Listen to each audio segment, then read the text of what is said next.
솔직히 말씀드리자면 저는 더 이상 감동하지 않았습니다. 30년 동안 미슐랭 평가원으로 세계 곳곳의 최고급 레스토랑을 방문해 왔습니다. 프랑스의 미슐랭 3스타 레스토랑에서부터 일본의 정교한 가이세키 요리, 이탈리아의 트러플 파스타까지 저는 늘 완벽한 요리를 경험해 왔습니다. 모든 것이 철저하게 계산된 예술이었고 그곳에서 제공되는 요리는 흠잡을 데 없는 수준이었습니다. 그러나 어느 순간부터인지 저는 더 이상 감탄하지 않게 되었습니다. 언제부터였을까요? 더 이상 요리를 보고 설레지 않았고 셰프의 뛰어난 기술에도 감탄하지 않았습니다. 세계 어디를 가든 환상적인 요리가 저를 맞이했지만 그것은 결국 또 다른 점수 평가의 대상일 뿐이었습니다. 감동이 사라진 미식은 차가운 분석과 채점의 연속이었고 저도 모르게 공허함만이 쌓여갔습니다. 그러던 어느 날 뉴욕 출장 중이었습니다. 원래는 미슐랭 가이드에 새롭게 포함될 가능성이 있는 레스토랑 몇 곳을 방문할 계획이었지만 이상하게도 마음이 내키지 않았습니다. 오히려 고급 레스토랑의 화려한 플레이팅과 정교한 코스 요리를 떠올리는 것만으로도 피로함이 몰려왔습니다. 그렇게 몇 시간 동안 뉴욕 거리를 헤매다가 우연히 작은 한국 음식점을 발견했습니다. 크지 않은 간판에 한글로 적힌 식당 이름, 그리고 그 아래 작은 글씨로 쓰인 Korean Restaurant. 무언가 이끌리듯 저는 그곳의 문을 열었습니다. 식당에 들어서자마자 코끝을 스치는 향이 있었습니다. 화려한 소스 향도 강렬한 향신료 냄새도 아니었습니다. 마치 누군가 정성스럽게 끓인 국물이 풍기는 듯한 따뜻한 향이었습니다. 내부는 세련됨과는 거리가 멀었습니다. 낡은 나무 테이블, 벽에 붙어있는 손글씨 메뉴, 그리고 한쪽 벽에 걸려있는 가족 사진들. 한편에서는 나이 지긋한 부부가 조용히 식사를 하고 계셨고 다른 한쪽에서는 젊은 직장인들이 허겁지겁 음식을 드시고 있었습니다. 자리에 앉자 나이가 지긋한 주인장이 다가와 환한 미소로 인사를 건네셨습니다. 혼자 왔느냐며 처음 방문한 것이냐고 물으셨습니다. 그동안 방문했던 고급 레스토랑에서는 상상할 수도 없는 친근한 분위기였습니다. 메뉴를 펼쳐보니 낯선 이름들이 가득했습니다. 김치찌개, 된장국, 불고기, 비빔밥. 저는 그 중에서 가장 익숙해 보이는 불고기를 주문했습니다. 그리고 잠시 후 예상치 못한 광경이 펼쳐졌습니다. 기본 반찬들이 하나둘씩 테이블 위에 놓였습니다. 얇게 썬 무김치, 진한 색깔의 가지볶음, 고소한 멸치볶음, 그리고 아삭한 배추김치까지. 저는 순간 당황했습니다. 따로 주문한 것도 아닌데 왜 이렇게 많은 반찬이 나오는 걸까요? 음식이 나오기 전부터 이미 테이블이 가득 찼습니다. 반찬 하나하나를 집어 먹어보니 각각의 맛이 모두 달랐습니다. 단순히 한두 가지 맛으로 표현할 수 없는 깊은 풍미가 있었습니다. 곧이어 불고기가 나왔습니다. 큼지막한 접시에 담긴 소고기 조각들이 간장 양념에 절여져 윤기를 내고 있었습니다. 젓가락으로 한 점을 집어 입에 넣었을 때 저는 순간 멈춰버렸습니다. 부드러운 식감과 단짠의 완벽한 조화. 그러나 그것보다 더 놀라웠던 것은 이 음식이 어딘가 모르게 익숙한 느낌을 준다는 것이었습니다. 마치 아주 오래전에 맛본 적 있는 듯한 편안하고 따뜻한 맛이었습니다. 주인장께서는 제가 천천히 음식을 음미하는 모습을 보시며 흐뭇한 미소를 지으셨습니다. 그러고는 이렇게 말씀하셨습니다. 음식은 배를 채우는 것이 아니라 마음을 채우는 것이라고. 저는 그 말씀을 곱씹으며 다시 한번 불고기를 음미했습니다. 그 순간 잊고 있던 감각이 되살아나는 듯했습니다. 미슐랭 스타 레스토랑에서는 느낄 수 없었던 진정한 요리의 따뜻함, 기술이 아니라 진심이 담긴 한 끼. 저는 그동안 화려한 미식 세계 속에서 가장 중요한 것을 놓치고 있었던 것은 아닐까 하는 생각이 들었습니다. 그날 저는 확신했습니다. 이곳에서 경험한 감동은 지금까지 방문했던 그 어떤 레스토랑에서도 느낄 수 없었던 것이었습니다. 하지만 그것이 단순히 맛 때문이었을까요? 아니면 그보다 더 깊은 무언가가 있었던 걸까요? 저는 그 답을 찾기 위해 다음날 다시 이곳을 방문하기로 했습니다. 그리고 그 선택이 제 삶을 완전히 바꾸게 될 것이라는 것은 아직 알지 못했습니다. 한국 음식에 대한 호기심이 점점 커지면서 저는 거의 매일 이 한국 식당을 찾았습니다. 그리고 매번 새로운 음식을 시도하며 주인장과 이야기를 나누는 것이 하루의 가장 큰 즐거움이 되었습니다. 어느 날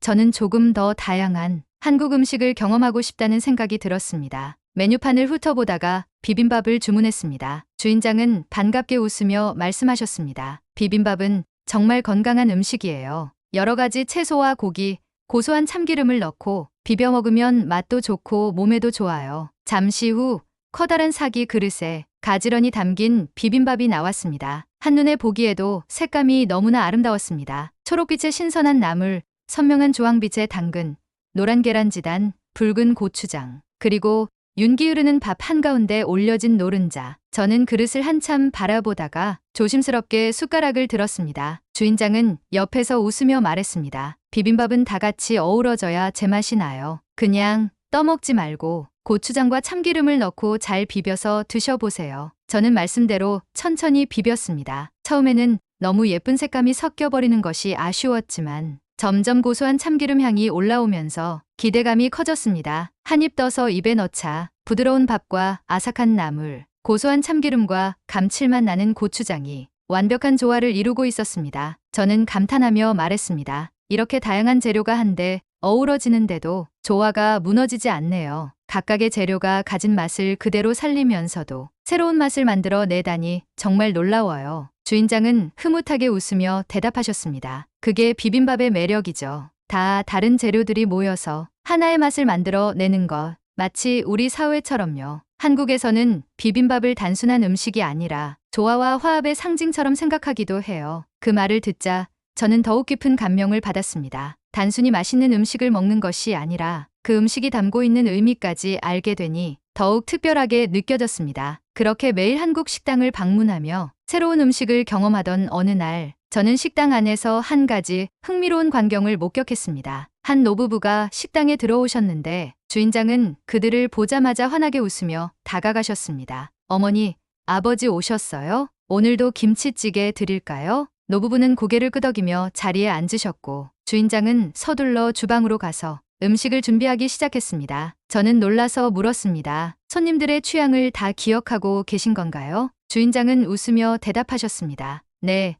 자주 오시는 분들은 대략 어떤 음식을 좋아하시는지 기억하려고 해요. 음식점은 단순히 밥만 먹고 가는 곳이 아니라 사람들과 정을 나누는 곳이라고 생각하거든요. 이분들은 오랫동안 저희 식당을 찾아주신 단골 손님이세요. 저희도 가족 같은 마음으로 모시고 있어요. 저는 그 말을 듣고 또 한 번 충격을 받았습니다. 제가 다녀왔던 미슐랭 스타 레스토랑에서는 손님을 고객으로 대할 뿐이었습니다. 최고의 서비스를 제공하지만 그것은 철저히 비즈니스적인 관계였습니다. 그러나 이곳에서는 손님 한 분 한 분을 가족처럼 여기는 정이 있었습니다. 그날 이후 저는 식당에서 식사를 하면서 주변 손님들의 모습을 더욱 유심히 살펴보게 되었습니다. 가끔은 혼자 오는 손님들에게 주인장이 따뜻한 말을 건네며 안부를 물었고 바쁜 직장인들에게는 먼저 국물을 한 그릇 떠서 건네는 모습도 보였습니다. 어느 날은 한 젊은 손님이 식사를 마치고 계산을 하려는데 지갑을 두고 온 것을 알게 되었습니다. 그는 당황하며 어쩔 줄 몰라 했지만 주인장은 아무렇지도 않게 웃으며 말했습니다. 괜찮아요. 다음에 오실 때 주시면 돼요. 배고픈데 그냥 가시면 안 되죠. 이 장면을 보고 저는 말할 수 없는 감동을 받았습니다. 저는 그동안 음식을 평가하면서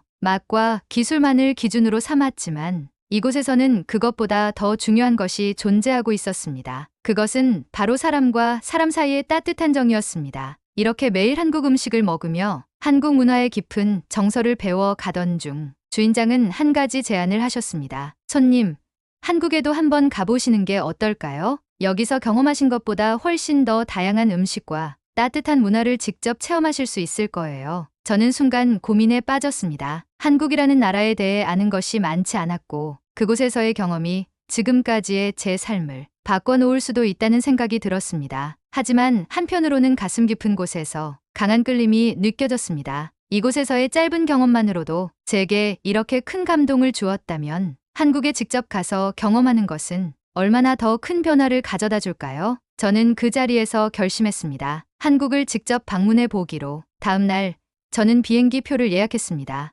뉴욕에서 서울로 가는 직항편이었고 일정은 일주일이었습니다. 그동안 저는 전 세계의 수많은 미슐랭 레스토랑을 방문하며 미식의 동점을 경험했다고 생각해왔습니다. 하지만 한국에서의 경험은 전혀 다른 방향으로 저를 이끌고 있었습니다. 한국의 미식이란 단순한 맛과 기술을 넘어 사람의 마음을 움직이는 힘이 있었습니다. 저는 그 힘을 직접 경험하고 싶었습니다. 그렇게 저는 미슐랭 평가원으로서의 삶에서 벗어나 새로운 미식의 세계로 들어갈 준비를 하고 있었습니다. 한국에서의 경험이 제 인생을 어떻게 바꿀지는 아직 알 수 없었지만 한 가지는 확신할 수 있었습니다. 이번 여행은 단순한 미식 탐방이 아니라 제 인생에서 가장 의미 있는 여정이 될 것이라는 것을 한국에 도착한 순간부터 저는 완전히 새로운 세상에 온 듯한 기분이 들었습니다. 인천공항에서 내리자마자 느껴진 것은 이곳이 믿을 수 없을 정도로 깨끗하고 효율적인 도시라는 점이었습니다. 공항 내부는 세련되고 정리정돈이 잘 되어 있었으며 모든 안내 표지판이 영어와 한국어로 병기되어 있어 길을 찾는데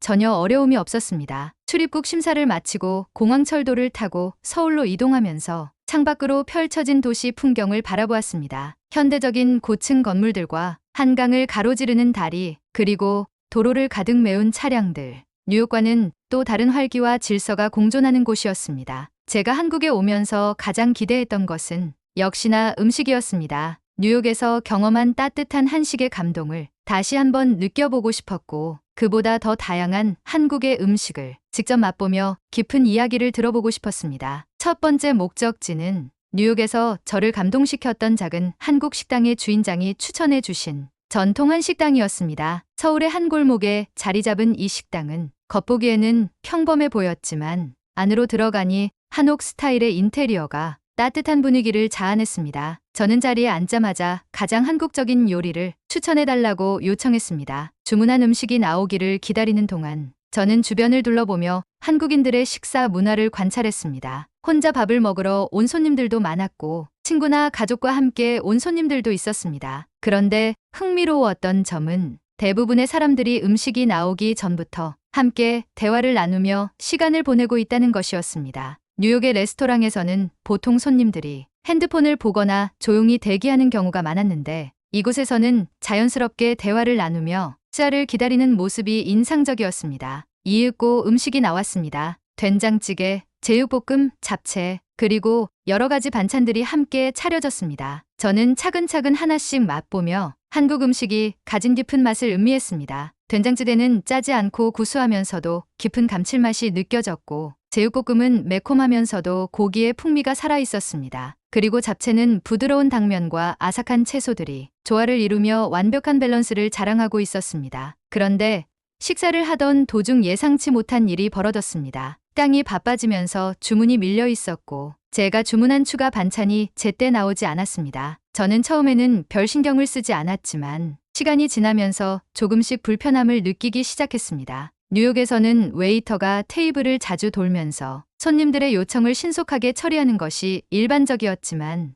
이곳에서는 그렇지 않았습니다. 결국 저는 종업원을 불러 반찬이 아직 나오지 않았다고 이야기했지만 직원은 다소 당황한 표정을 지으며 조금만 기다려 주세요라고 말할 뿐이었습니다. 저는 순간 서운함을 느꼈습니다. 뉴욕의 작은 한국 식당에서 느꼈던 따뜻한 서비스와 배려가 이곳에서는 없다고 생각하니 제가 한국을 너무 이상적으로만 생각했던 것이 아닐까 하는 생각이 들었습니다. 혹시 내가 경험한 한국 음식 문화가 뉴욕이라는 특수한 환경에서 만들어진 환상이었던 것은 아닐까? 그때 옆 테이블에 앉아 계시던 한 한국인 어르신이 조용히 말을 건네셨습니다. 처음 한국에 오신 건가 봅니다. 저는 순간 당황했지만 고개를 끄덕였습니다. 그러자 그분은 부드러운 미소를 지으며 말씀하셨습니다. 여기서는 음식이 늦게 나오면 그냥 천천히 기다리면 돼요. 한국 음식은 단순히 먹는 것뿐만 아니라 기다리는 시간도 하나의 과정이에요. 반찬 하나하나도 정성을 들여야 맛이 살아나거든요. 저는 그 말을 듣고 다시 한번 주변을 둘러보았습니다. 그리고 깨달았습니다. 이곳의 손님들은 음식이 늦어도 불평하지 않았습니다. 오히려 서로 이야기를 나누며 여유롭게 기다리고 있었습니다. 한국에서는 단순히 빠르게 식사를 해결하는 것이 아니라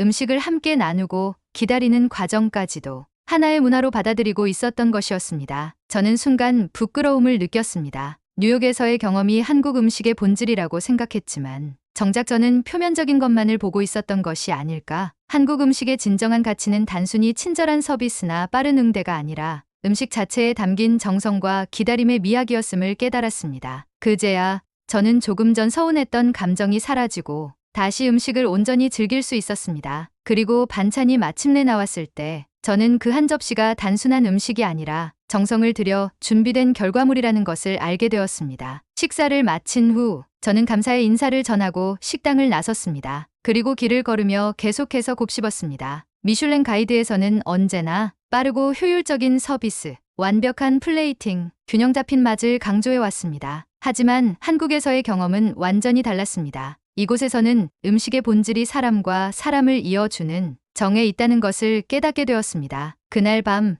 저는 호텔로 돌아와 한국의 음식 문화에 대해 다시 한번 깊이 생각해 보았습니다. 미슐랭 평가원으로서 살아오면서 저는 오로지 기술과 완벽함만을 추구해 왔습니다. 하지만 한국에서의 경험은 저에게 음식의 진짜 의미를 가르쳐 주었습니다. 음식이란 단순히 배를 채우는 것이 아니라 마음을 채우는 것이라는 것을. 이 깨달음은 저를 완전히 다른 방향으로 이끌고 있었습니다. 그리고 저는 이제 미슐랭 평가원으로서가 아니라 진정한 미식가로서 한국의 음식을 경험하고 싶어졌습니다. 이제야 비로소 제가 한국에 온 진짜 이유를 깨달은 순간이었습니다. 한국에서의 마지막 날, 저는 서울을 한눈에 내려다볼 수 있는 남산에 올랐습니다. 도시를 내려다보며 지난 며칠 동안의 경험을 곱씹어 보았습니다. 처음 한국에 오면서 저는 오직 맛을 평가하고 미슐랭 가이드의 기준에 따라 한국 음식을 분석할 생각뿐이었습니다. 하지만 한국에서 보낸 시간 동안 저는 음식이 단순한 미각적 경험을 넘어선다는 것을 깨달았습니다. 한국의 음식은 단순한 조리법이나 화려한 플레이팅이 아니라 사람과 사람을 이어주는 따뜻한 정이었습니다. 반찬 하나하나에도 정성이 담겨 있었고 기다리는 시간조차도 음식의 일부였습니다. 그리고 그 음식 속에는 한 가족의 이야기, 한 세대의 기억, 그리고 한 나라의 정서가 고스란히 담겨 있었습니다. 그동안 저는 최고급 레스토랑이라는 좁은 울타리 안에서만 미식을 정의해왔습니다. 하지만 한국에서의 경험은 제 기준을 완전히 바꿔놓았습니다. 미식이란 단순히 고급 식재료나 정교한 기술만으로 완성되는 것이 아니었습니다. 음식이 진짜 가치 있는 순간은 그것이 사람들에게 따뜻한 위로와 감동을 줄 때였습니다. 한국에서의 경험을 마치고 뉴욕으로 돌아온 후 저는 예전과 같은 방식으로 미슐랭 평가원으로 일할 수 없었습니다. 레스토랑을 방문할 때마다 한국에서의 기억이 떠올랐고 더 이상 완벽한 맛만으로 음식의 가치를 평가할 수 없었습니다. 미슐랭 가이드의 기준을 다시 생각해 보았습니다. 화려한 코스 요리, 정교한 기술, 최고급 서비스. 물론 그것도 훌륭한 미식의 한 부분일 것입니다. 하지만 제가 한국에서 배운 것은 음식이 가진 더 깊은 의미였습니다. 그래서 저는 새로운 결정을 내렸습니다. 미슐랭 평가원을 그만두고 진정한 미식가로서 음식의 본질을 탐구하기로 한 것입니다. 전 세계를 여행하며 사람들의 삶 속에 녹아있는 진짜 음식의 의미를 찾아보기로 했습니다. 그리고 그 첫 번째 여정은 다시 한국이 될 것이라고 결심했습니다. 며칠 후 저는 어머니를 찾아뵙고 함께 커피를 마셨습니다. 어머니께서는 평소처럼 따뜻한 인스턴트 커피를 한 잔 타주셨습니다. 저는 컵을 손에 쥐고 가만히 그 향을 맡았습니다. 뉴욕의 작은 한국 식당에서, 서울의 골목길에서, 그리고 이제 어머니와 함께 있는 이 순간까지 저는 이 한 잔의 커피가 단순한 음료가 아니라 따뜻한 기억과 위로를 담고 있다는 것을 깨달았습니다. 음식이란 무엇일까요? 이제는 확신할 수 있습니다. 음식이란 사람과 사람을 이어주는 힘이며 추억을 불러일으키는 마법 같은 존재입니다. 그리고 저는 앞으로도 그 진짜 미식을 찾아 세상을 여행할 것입니다. 미슐랭 가이드에는 없지만 인생에서 가장 소중한 한 끼를 찾아가는 삶을요. 오늘 사연이 재밌으셨다면 좋아요와 댓글 많이 달아주세요. 다음에 더 재밌는 사연으로 돌아오겠습니다. 오늘도 귀한 시간 내주셔서 감사합니다.